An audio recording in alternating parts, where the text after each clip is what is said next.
Hi everyone, so I'm back today with another video. Hope you guys are doing well. And if you found my travel videos useful, please do like and subscribe. I've got some other videos on travel, investing, making money, saving money, all of those sorts of things I've got on my channel. So do have a look at a playlist that might suit you. But this video is going to be about travel, and in particular a business that's called Inteletravel, or you might have heard of them as Planet Marketing as well. You might have been told that they are actually two separate businesses, but no, they are in fact one and the same. And I'll explain a bit more about that later in the video. So, first of all, how I got into Inteletravel was how a lot of people get into these MLMs. If you don't know what an MLM is, then Google it. You'll find the answer. Um, it's a type of business that not everyone likes. And again, you'll find out more in this video why that is. So I got a message, on Facebook when someone sends you a message, but you're not friends with them and you don't have any mutual friends, it goes into your message request. Not everyone checks them, not everyone replies, but I generally do because of my businesses. I have a lot of people who aren't necessarily my Facebook friends, but I still want to be able to talk to them, or I want them to be able to send me messages as potential clients, or if it's just a message to say, hi, I liked your YouTube videos, that's also fine. So it sounded like quite a good opportunity at first for someone who's into travel to get to be able to sell it and earn money, especially someone like myself having experience working in the travel industry in the past. I thought it would be a pretty good thing to at least look into. So yeah, those sorts of messages that they send trying to sell you something when you haven't even expressed an interest in the product, right? I mean, it's different if someone's already like said on a Facebook group, oh, I'm interested in buying XYZ. Does anyone know the best price or the best deal? That's a bit different. I think those sorts of messages are fine. But if someone hasn't even expressed an interest in travel or joining a pyramid scheme or anything else, then I yeah, looking back on it now, you should probably not reply to these messages. I know that women do get them a lot more than men because these MLM companies are more geared towards women, and there's various reasons for that. But anyway, I was like, yeah, fine, send me some information. So we set up a Zoom call. Red flag number one was that the person who recruited me didn't actually tell me it was the name. Inteletravel was the name of the business. Which I didn't think was weird at the time because I'm a pretty busy person. I don't have time to properly read messages sometimes. So, and I just said, okay, send me a bit of information. I think she said, oh, it's easier to get on a Zoom. And I agreed, it normally is easier. So it wasn't really an alarm bell for me at that point. But now I look back on that, it's it is a red flag because if someone's promoting a business, like if I'm promoting one of my businesses like Travel with Howard or Thrifty Surrey, my Facebook page, my money saving page, my investing page or website, I want to tell them the name of the business to get it out there. It's probably one of the first things that you say to someone. Like whenever I've worked in offices, we've always said who we're phoning from or who we're phoning on behalf of, as well as what our name is. Or when you answer the phone, you generally say, hello, Howard speaking, or whatever the name of the business is, right? It's generally not a hidden thing. So yeah, that was red flag number one. But obviously, yeah, it gets to the point where if you're trying to pitch someone this MLM or anything, eventually you're going to have to tell them what the name of the business is. So I did find out in the Zoom call. And it was a company that I had heard of because of having worked in travel before. Sometimes we used to phone travel agents and invite them to events with different suppliers. So the suppliers would just be people that provide the holidays. You might have booked directly with them. A lot of suppliers, for example, Riviera Travel, you are able to book direct with them. Some people do just prefer to book with an agency, and have the agent do everything. You sometimes get a better deal with a travel agent. Not always, but often, especially if you're going to a more unique destination, like somewhere that needs visas, and they'll help arrange the visas, things like that. And just do all your transfers, and it does remove a lot of the stress, even though a lot of people do just book directly these days. But anyway, yeah, so I had heard of it, so I thought, oh right, okay, that's like a pretty it sounds pretty legit. I knew it was a legit business as well. They had an ABTA number. If you don't know what an ABTA number is, whenever you use a travel agency, it will normally be on their website, or if you just ask them for it, they'll give you it. And it's like a way of saying they're legit. Like if you go to the ABTA website, you just type in their ABTA number and it should pop up if they are with the details, and those details should match. The address might not match because normally they put the head office address, which may be different from a branch address. But the name should at least match. And that just means you have financial protection. Like if the agency went bust, or if you had any problems, then ABDA would step in and help out. So yeah, that was another thing that made me think, oh, it must be legit. Otherwise, ABDA wouldn't give them the number and the financial support that they need. But it seems that's not really the case, and it may have something to do with Planet Marketing, and that's the MLM side. So another reason that I joined was because the fee to join was quite low in comparison to somewhere like the bigger brands, say travel counselors. And there are a few other major brands. There are some more luxury ones out there that if you want to join and sell their products, you really have to do all the training and pay upwards of £1,000 just to get started. And this was nowhere near that amount. So I thought it was a way to get my foot in the door. The reason that they charge so much is actually because of the ABTA number. You're getting the financial protection there. But those would be more legit travel agencies, and I'd imagine a one-off fee to start your business rather than a monthly fee that you're paying all the time until you leave. So what they'll try and do is say that Planet and Intelli are different, but they're not. And one of the reasons is the only way you'll really make money off Inteletravel is with one, joining the other side of it, two, actually getting people to sign up under you, under the pyramid. And those are one of the only ways, because if you're just selling travel, what you'll really find is two things. The percent that you earn from your sales are pretty low, especially if you're only booking like low things that are a fairly low price, which when you're starting, you probably will be. Because, for example, when you're new, if you have a totally new business, no one's really going to trust you to book, say, a £10,000 holiday. It's just not going to happen. So you'll more likely be selling the smaller things. Like most of the things I did were, say, 1 or 2 night hotel stays. I booked a transfer for someone from the airport. I think that was pretty much it. So they were only really the pretty low end. So obviously, which is fine. There's nothing wrong with that. But then your earnings will be lower because it's done on a percentage.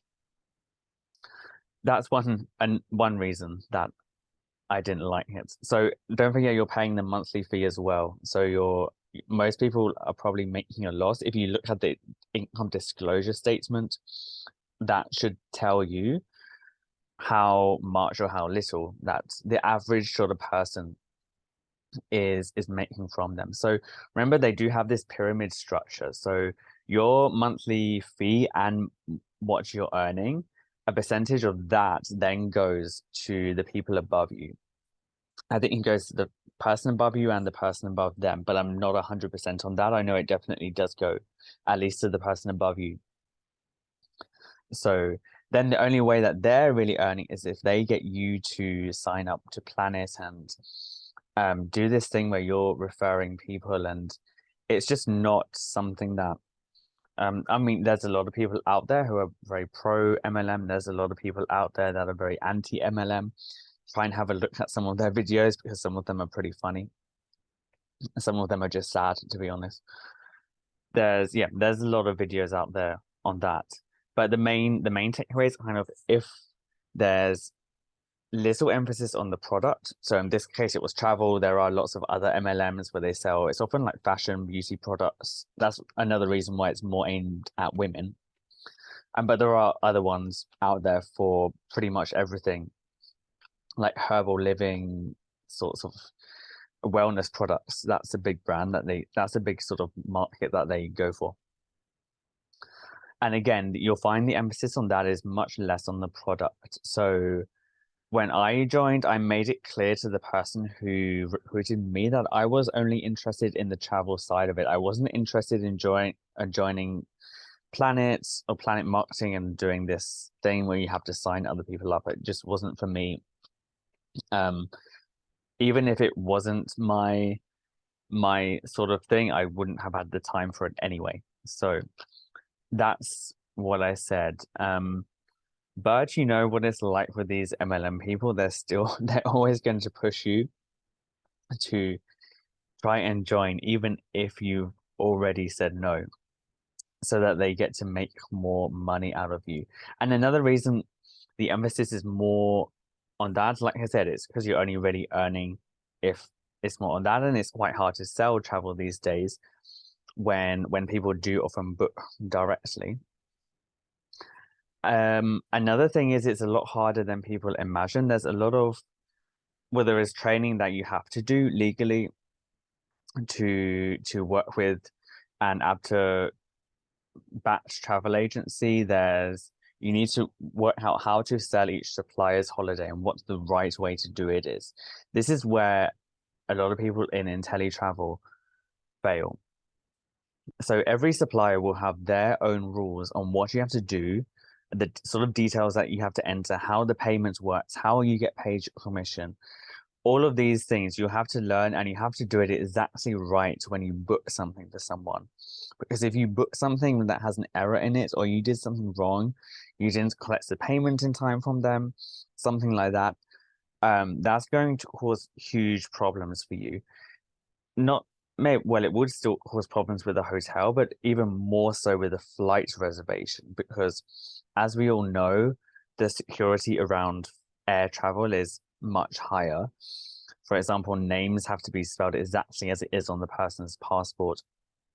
Everything has to match. Every little detail has to match.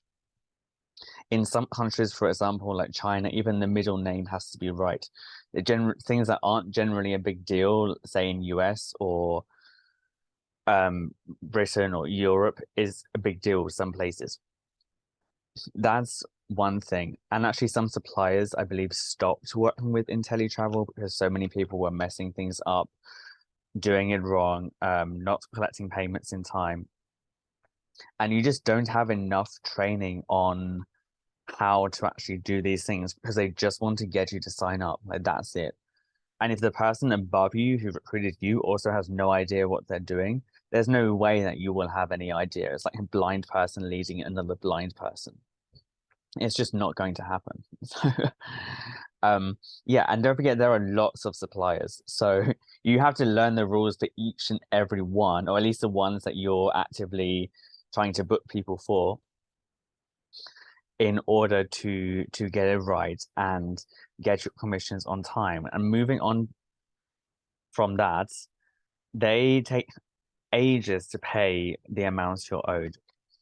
So say you sell something, you normally got like 10%, but some of that then went to the people above you, which I hated because you're doing all the work and it just goes to the people above you. Another reason why they're so desperate to get people to sign up. So yeah, they take a good, I believe it was around 3 months after the person who has traveled, which is fair enough because they might cancel or be a no-show or not make all of the payments. That's just how it is in the travel industry generally. The client has to have stayed at the hotel or got on the flight, whatever it is, before you get the payment. But even when all that is done and dusted and the trip's over, they still have all these sorts of reasons, and then they did it on like a Visa or some prepaid card, and that also had a lot of fees to it. It was something ridiculous like that. So like I said, and then if the person above you doesn't know what they're doing, it's going to be even worse, right? And with MLM people, it's just the lies that they say. So one one lie that they like to say during COVID, well, there were so many actually. First of all, it's all just wishy-washy stuff like you need to have the right mindset and all of the other things that people in these MLM pyramid schemes say, right? They say all of these things to yeah, I guess it is brainwashing to an extent. They say all of these things and with little substance. So they're not saying what you actually need to do to to like um meet these goals, and they're all into this personal development and um all of the other stuff that is just fluff. It really is. If you watch any of the other anti MLM videos out there, you'll know what I mean. Or if you've ever been in one of these things yourself and managed to leave, then you'll also know what I mean. It's just wishy-washy nonsense. That's all it is. It's always on you, right? You're the one who's not doesn't have the right mindset, not putting the hours in, not posting enough on social media. And that's another thing that the person above me actually said. She wanted me to make my Facebook, like my personal Facebook, not my business pages or the group that I run or anything like that, like the actual personal one, public and be always posting stuff. And that's just not for me. Um, my personal Facebook page is generally friends only. If you're not friends with me, you're not able to see that much. I believe you see a little bit like my name, profile picture. That's pretty much it. So that's just not for me, and it's dangerous on two levels. One, if you're a teacher, which I was, I still do teach sometimes, or you work in a school or anything like that, it's a bad idea to let students be able to find you on Facebook and have everything to public. Obviously, most people have a Facebook, but put everything as like private, friends only, whatever. It's a bad idea to do that, and a lot of schools actually have a rule against that. Like you shouldn't have things that are public. The other thing is, it's just a bad idea in general for your privacy, right? If you like, if you're going for a job interview, I mean, for a serious job, not like a stupid pyramid scheme, then you probably don't want a potential employer who hasn't even met you yet to be able to see everything that you get up to in your free time, which should be your free private time, right? As long as you're not doing anything illegal. Then yeah, it's just wrong on so many levels. A lot of people like their privacy. They don't want everything about them online. They're just not going to do that. So that was one thing. Another thing that they lie to people about, or not lie, but well, obviously when the pandemic was here, the you know what? I don't want to say the word in case YouTube censors it. But they were saying all these things to try and get people to sign up anyway. And I just don't know why. Like most destinations weren't allowing travel, or we weren't allowed to travel out, at least not for leisure purposes. Not many flights were running, and people didn't want to book with agencies because there's the whole thing about, well, if you aren't able to travel, if something goes wrong, there's another border closure, then you have to go to the agency rather than just going direct to the airline or the hotel. So yeah, people either weren't traveling, or if they were, they probably didn't use travel agencies. Like I traveled quite a bit in 2021 and the start of 2022, but those were all things I booked just directly with the hotel or the airline, whatever it was. I didn't really use agencies. Yeah, so there were all these things around that, and but they were still going for it like online, trying to get people to sign up, and it was just crazy. But the big one um that I think I was lied to about, I don't have evidence, but something to do with commissions, and if you do pay a hotel directly as well. So there are some agencies that will arrange it for you, but you are still able to pay at the hotel directly, like when you arrive. For example, booking.com does that sometimes, or quite often actually, you end up paying the hotel even though you booked through them. So there are some, and then having all of these delays and reasons, there's tons of other videos on like people who got their commissions wrong or didn't get them, or some other, or like they weren't as high as they should be, some other reason. And I think the reason that they deliberately do that with all these delays and making the commission low or finding reasons to not pay you is so that you sign up to plan this and get in on the pyramid, because that again is the only way you make money with Inteletravel, or at least it seems to be.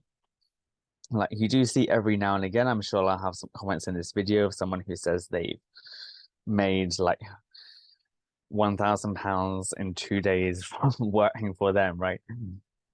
Something stupid like that maybe they already worked in the industry, they already had a lot of experience in travel, social media. It's possible that that it's possible that people did make money from Inteletravel just by doing the travel side of it. But to me, it seems unlikely, because most of the people making money will be at the top of planet marketing, like the top in the pyramid, because generally the top 1% are the ones who make money, because they're getting all the money from the people underneath them and not really having to do much work themselves. Or they already have a very established following on social media, like they're already an influencer.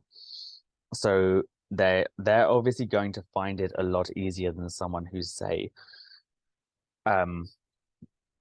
does have social media but isn't anywhere near the level of an influencer, or just has their friends, or is kind of a stay-at-home mom who's trying to make money from home. He's probably not on, like, they're two different people. You're not going to be able to compare them at all.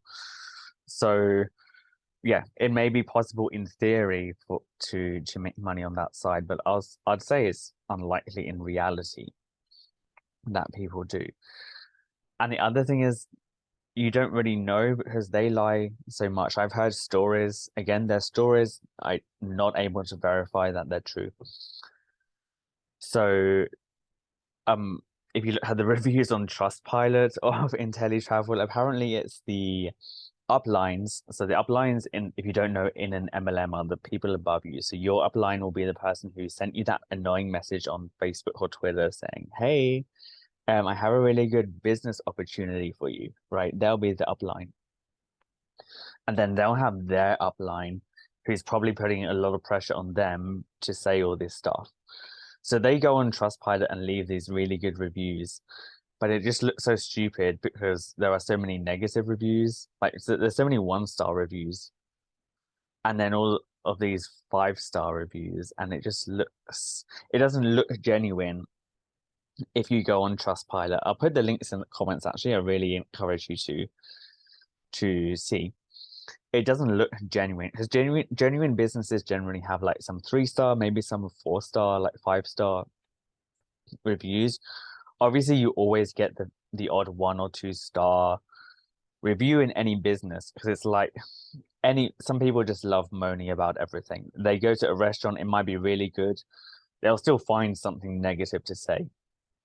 All right, so that's if you look at a genuine business. Like, if you Googled restaurants in your town, you'd probably find reviews like that. You wouldn't find a load of 1-star and then a load of 5-star. It's quite rare, I'd say. If you look at review sites to find this, maybe I'm wrong, it's just my thought. Or you find a lot of reviews that are all negative or all positive, right? You don't find this mismatch where some people are saying it's terrible and some amazing, but the 5-star ones have been told by their uplines to go on Trustpilot and leave these positive reviews so that it balances out the the negative. So that's just the way review sites works. I mean, there's a lot of fake reviews out there, but they generally get like hidden in with the other ones, so it doesn't look so strange having a load of 1 star, then a load of 5 star, and not much in between either. Like I think when I checked, there were some 3 star or average ones, but not a huge amount. So there are just all of these lies and all of these people being told to tell lies, and then all of the wishy-washy personal development, brainwashing stuff that doesn't appeal. I think, yeah, it doesn't appeal to a lot of people. There's all of that as well. So that's my review of Inteletravel and why you shouldn't join them. Like yeah, and their actual prices for travel aren't even better than any of the other websites out there. They get like some deals that are really good, but they'll be for specific places. So I remember actually my upline sent me something about New York, and when I checked, it was actually cheaper than what I could find on other sites. But it was like for a really specific hotel and a different room type, a different cancellation policy.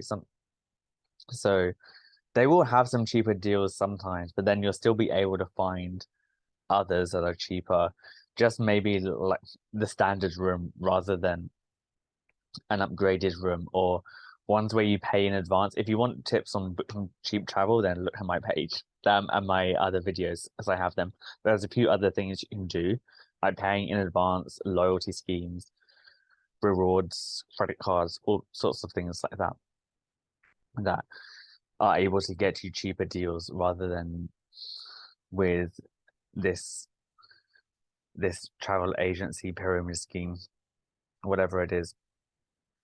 So that's my summary from them and how I kind of got scammed by them. Again, this video is for information only. I'm not discouraging or encouraging anyone to join. It's just all my personal experiences. The other things were only things I heard. Like I said, I'm not able to verify 100% if they were true or not, but there are a lot of other videos out there on this topic and other MLMs in general. So just something to be warned about, and make up your own mind about whether it's something that you'd really want to get involved in. Personally, I found it just wasn't for me with all of these things going on, and I didn't know so much about MLMs at the time. I hadn't really done a lot of research or heard about them. I know there are some very famous ones out there, like there was Avon, I think. There was the other one where they used to go door to door back in the day before the internet was really popular, and they'd sell like household products as well, and you had to put the form outside your door. Yeah, yeah, there was that one, which was again something that you got paid more for if you built a team, as they said. They always say build a team. They never say extend their pyramids, which is pretty much what they're doing. So yeah, I hope that you found this video informative, entertaining, and got some value from it. Check out my other travel videos and my sites below. I have a Facebook page that you're able to see as well. And if you have any questions about travel, Inteletravel, or anything in general, then feel free to send me a message. I'm always happy to hear from people where they're from, what their interests are, what brought them to my page. I'll be back soon with another video. I'll probably be in Tenerife when I next speak to you. So for now, have a good morning, day, evening, whatever time it is for you, and I'll be back soon with another video. Don't forget to subscribe too.